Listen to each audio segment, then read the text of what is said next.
नमस्कार, इन खबर में आपका स्वागत है। आपने ये कहावत न जाने जीवन में कितनी बार सुनी होगी और कितनी बार साक्षात इसको अनुभव भी किया होगा कि जाको राखे साइयाँ मार सके नहीं कोई। यानी कि जब तक आपकी उम्र है तब तक आपको कोई नहीं मार सकता, बेशक परिस्थितियाँ चाहे जितनी विपरीत हो, ऊपर से ट्रेन गुजर जाए या जो कुछ भी हो जाए। अमेजन जंगल के बारे में आपने सुना होगा, कितना घना जंगल है, लेकिन जान के आपको ताज्जुब होगा कि 5 हफ्ते पूरे 36 दिन तक एक विमान जो क्रैश हो जाता है उसका पायलट उस अमेजन के जंगल में रहता है और उसके बाद भी वो जीवित निकलता है। ऐसे टाइम पे जबकि राहत एवं बचाव दल उसका मलबा ढूंढ रहा होता है, उस जो विमान क्रैश हुआ था उसका मलबा नहीं ढूंढ पाया। पायलट के बारे में पता लगाना तो दूर की बात है, लेकिन पायलट जिंदा निकला। अब ये जो है पूरे वर्ल्ड में सुर्खियाँ बन रहा है कि आखिरकार 36 दिन तक एंटोनियो नाम का ये पायलट कैसे जिंदा रहा।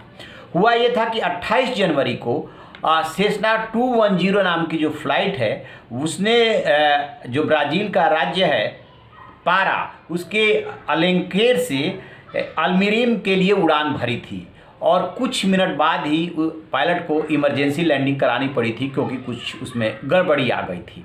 स्वाभाविक सी बात है कि जब फ्लाइट उड़ान भरती है तो उसका जो है संपर्क रहता है ग्राउंड से। वो संपर्क जब टूटा तो उनको ये तो पता चल गया कि विमान दुर्घटनाग्रस्त हो गया, लिहाजा तत्काल राहत एवं बचाव कार्य दल जो होता है, जो भी मैकेनिज्म होता है हर देश में, उसको सक्रिय किया गया।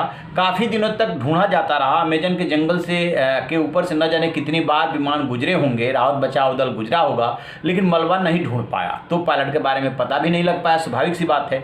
इसी बीच में क्या होता है कि जब पायलट उससे इजेक्ट कर रहा था तो खाने पीने की चीज़ जल्दीबाजी में ही जब आग लगी उसमें विमान में तो उसने निकाल लिया था और उसके बाद वो नीचे आया, गिरा। लेकिन वो इतना खाने पीने के लिए सफिशिएंट उसके पास नहीं था कि वो इतने दिनों तक उससे जीवित रह सके। फिर वो क्या करते, सुरक्षित उतर तो गए थे, फिर कीड़े मकोड़े सांप जो कुछ भी उन्हें मिला, अंडे वगैरह, उससे वो अपनी भूख मिटाते रहे और ये सोचते रहे, घर के परिवार वालों के बारे में सोच करके, माता पिता जो भी उनका परिवार था, कि कैसे मैं उनसे मिलूं, जैसा कि उन्होंने अपना अनुभव शेयर किया है। इसी बीच क्या होता है कि देवदूत बन करके शाहबलूत इकट्ठा करने वाले उस जंगल में पहुंचे और ये भी भटक ही रहे थे, तो दोनों की मुलाकात हो जाती है। तो ऐसे घने जंगलों से क्या होता है कि निकलना बहुत मुश्किल काम होता है, आपको रास्ता ही पता नहीं होता है। यही एंटोनियो के सामने भी दिक्कत आ रही थी, तो लिहाजा इनकी मदद से वो बाहर निकले। फिर किसी तरीके से इन्फॉर्म किया, फिर जो है हेलीकॉप्टर भेजा गया और आप तस्वीरों में देखेंगे कि जब वो हेलीकॉप्टर से उतरते हैं, अपने परिवार से मिलते हैं, अपने दोस्त मित्रों से, साथियों से मिलते हैं, तो क्या वहाँ का सीन है, बहुत ही इमोशनल सीन होता है और इस तरीके से वो बच करके आ गए। अब इस पर पूरी दुनिया में चर्चा हो रही है, चर्चा होनी भी चाहिए कि ये कुदरत का कमाल है। तो आप रहिए ना बेखबर, देखते रहिए इन खबर। इन खबर चैनल को सब्सक्राइब करें।